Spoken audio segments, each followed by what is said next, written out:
இது பாரு இந்த குரங்க குட்டி சூப்பராக இருக்காங்களா இப்போ.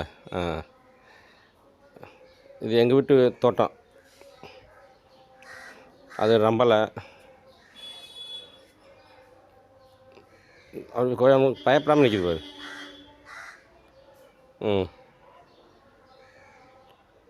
நல்ல குரங்கு.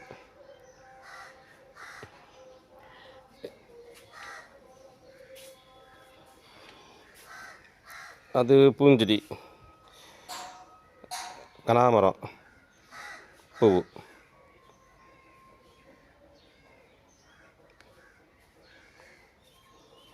மற்றது வேறு குச்சிப்பூ இருக்குது. கனகாமரம், குச்சிப்பூ. இந்த குரங்கு பாரு என்ன அநியாயம் பண்ணுறாங்க. தூங்கிட்டாங்க.